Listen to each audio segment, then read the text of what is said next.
नमस्कार.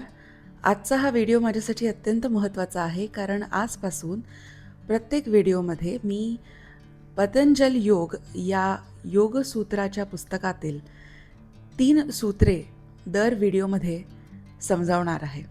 पुढे जाण्यापूर्वी मला एक डिस्क्लेमर द्यायचा आहे. तो असा की मी काही या शास्त्रामधली विशारद नाही किंवा कोणी मास्टर नाही आहे. मी देखील शिकतेच आहे.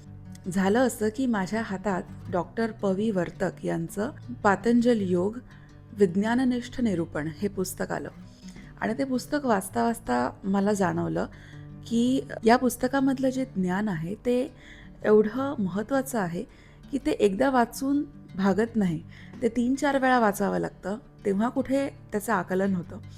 म्हणून मग मी निर्णय घेतला की जर मी हे व्हिडिओमध्ये डिस्कस करत गेले तर कसं होतं ना की आपण जे दुसऱ्यांना शिकवण्याचा प्रयत्न करतो तेव्हा आपला स्वतःचाही सराव होत असतो.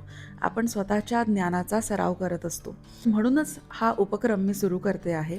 त्यामुळे एखादं सूत्र समजवताना जर माझ्याकडनं काही चूक झाली किंवा कुठे मी चुकीचं एक्सप्लेनेशन जर दिलं असेल तर खाली कमेंट्समध्ये तुमचं मत मला नक्की सांगा आणि माझी चूक सुधारा. चला समजून घेऊया पातंजल योग. तर आपल्या सगळ्यांना माहितीच असेल की महर्षी पतंजली हे एक योगी होते. हे मोठे महर्षी होऊन गेलेले आहेत प्राचीन भारतातील. त्यांनी अनेक गोष्टींचं विश्लेषण केलं. विस्कळीत असलेल्या योगशास्त्राला त्यांनी एकत्रित आणलं आणि पातंजल योग हा ग्रंथ त्यांनी लिहिला. या ग्रंथामध्ये 196 सूत्रे आहेत. चला सुरू करूया पहिल्या सूत्रापासून. अथ योगानुशासनम हे पातंजल योगसूत्रातील सर्वात पहिलं सूत्र आहे. याचा शब्दशः अर्थ असा होतो की आता योगाचे अनुशासन सांगतो. अनुशासन या शब्दाचा अर्थ आपण डिसिप्लिन असा घेतो, म्हणजेच नियम असा घेतो. मात्र महर्षी पतंजली इथे असं म्हणतात की अनुशासन या शब्दाचा अर्थ केवळ डिसिप्लिन किंवा नियम असा होत नाही, तर ज्ञानाचा वापर करणं, अभ्यास करणं, अवलंब करणं, अंमलात आणणं असा देखील होतो. त्यामुळे आता मी तुम्हाला योगाचे अनुशासन सांगतो, ज्याचा आपण अभ्यास करायचा आहे आणि जे आपण अंमलामध्ये आणायचं आहे, असा या पहिल्या सूत्राचा अर्थ आहे. आता चला वळूया दुसऱ्या सूत्राकडे. दुसरे सूत्र आहे योगः चित्तवृत्ती निरोधः. याचा शब्दशः अर्थ असा होतो की योग म्हणजे चित्ताच्या वृत्तींचा निरोध करणे. आता चित्त म्हणजे काय, तर चित्त म्हणजे आपलं मन. निरोध करणे म्हणजे काय, तर अडवणे, रोखणे, थांबवणे. मनाला थांबवणे असा याचा अर्थ होऊ शकतो. मात्र मध्ये आणखीन एक शब्द येतो, तो म्हणजे वृत्ती.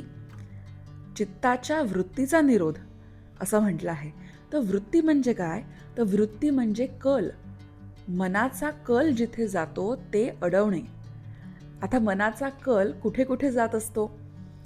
मनाचा आपला जो कल आहे ना, तो आपल्या इंद्रियांच्या 5ही खिडक्यांमधनं बाहेर पडण्याचा प्रयत्न करत असतो. इंद्रियांना खिडक्या असं संबोधलं आहे.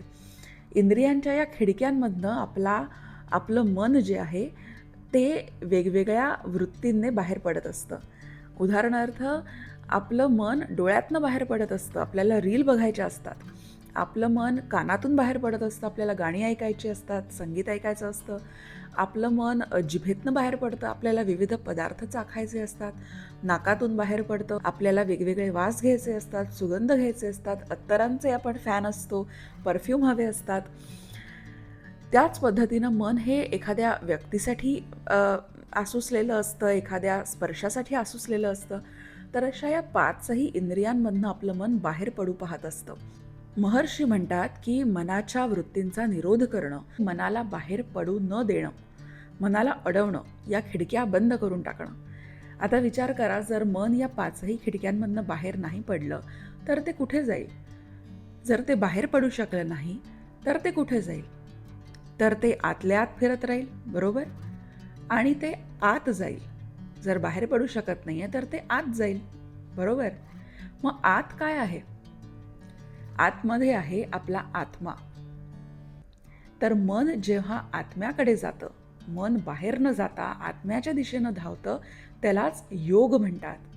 जेव्हा मन आत्म्यामध्ये सामावतं तेव्हा योग झाला असं म्हणतात. तिसरं सूत्र असं आहे, तदा द्रष्टुः स्वरूपेव स्थानम. याचा शब्दशः अर्थ असा होतो, त्यावेळी द्रष्ट्याचे स्वतःच्या स्वरूपामध्ये राहणे घडते. आता द्रष्टा म्हणजे कोण, तर बघणारा. पण इथे बघणारा म्हणजे नक्की कोण आहे, तर आपला आत्मा आहे. हा आत्माच जो आहे तो सगळं बघत असतो. तर द्रष्टा जो आहे तो आपला आत्मा आहे आणि त्याचं स्वतःच्या स्वरूपात राहणं घडतं जेव्हा योग होतो.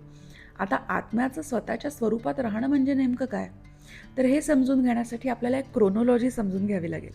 तर ही क्रोनॉलॉजी म्हणजे काय आहे, तर आत्मा जो असतो तो जीवाची निर्मिती करतो. आता बरेच जण म्हणतील की आत्मा आणि जीव हा एकच तर प्रकार आहे, एकच आहे ना.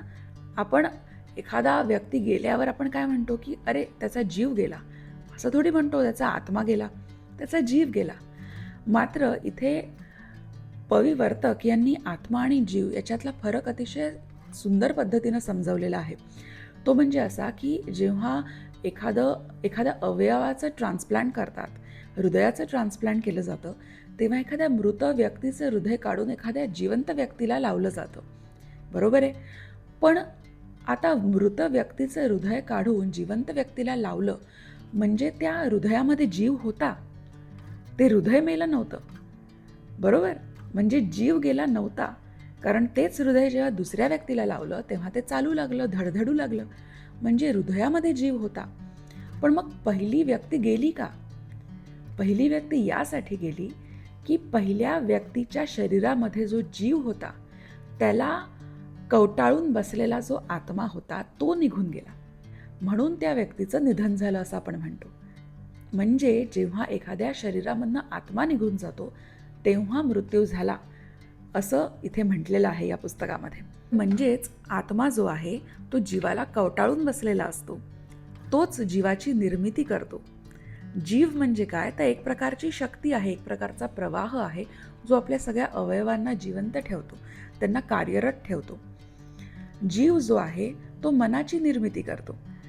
मन जे आहे ते इंद्रियांची निर्मिती करतं आणि इंद्रिय ही देहाची निर्मिती करतात. अशी ही जी क्रोनॉलॉजी आहे.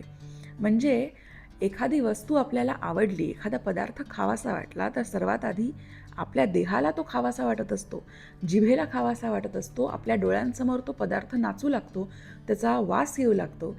मग आपण इंद्रिय म्हणजे आपली इंद्रियसुद्धा चवताळलेली असतात, इंद्रियांना तो पदार्थ हवा असतो. इंद्रिय मनाला सांगतात की अरे ते हवंय, अरे ते हवंय. मनासमोर फक्त आणि फक्त तो पदार्थ दिसू लागतो, मन त्या पदार्थासारखं होतं. मन हे जीवाला सांगतं, आपला जीव कसानुसा व्हायला लागतो, जीव तळमळायला लागतो. म्हणजे युजली हा जो शक्तीचा प्रवाह असतो हा आत्म्याकडून देहाकडे वाहत असतो. आत्म्याची जी ही शक्ती आहे ना ती आपण सतत देहाच्या दिशेनं ढकलत असतो आणि देहच ही सगळी कामं करत असतो. आपण सगळी शक्ती जी आहे ही देहाला सुपूर्त केलेली आहे.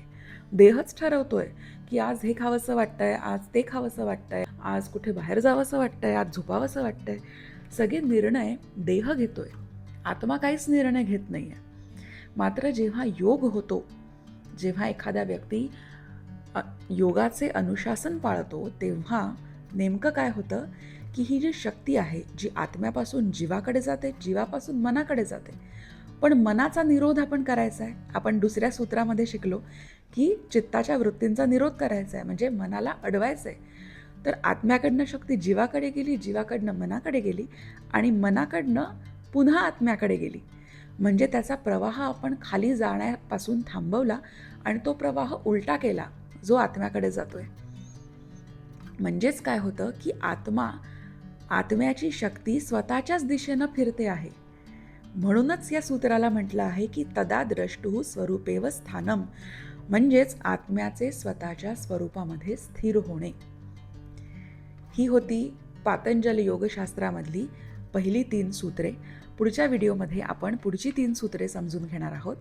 आणि मी डॉक्टर पविवर्तक यांच्या पुस्तकाची लिंकसुद्धा खाली डिस्क्रिप्शनमध्ये देते आहे, कारण हे पुस्तक वाचण्यातूनच मला ही प्रेरणा मिळाली व्हिडिओज बनवण्याची. म्हणून लेखकाचं क्रेडिट आणि पुस्तकाचं क्रेडिट आपण त्यांना देऊया. मला काही याबद्दल सांगायचं असेल, काही शेअर करायचं असेल तर खाली कमेंट्समध्ये मला लिहून नक्की कळवा. धन्यवाद.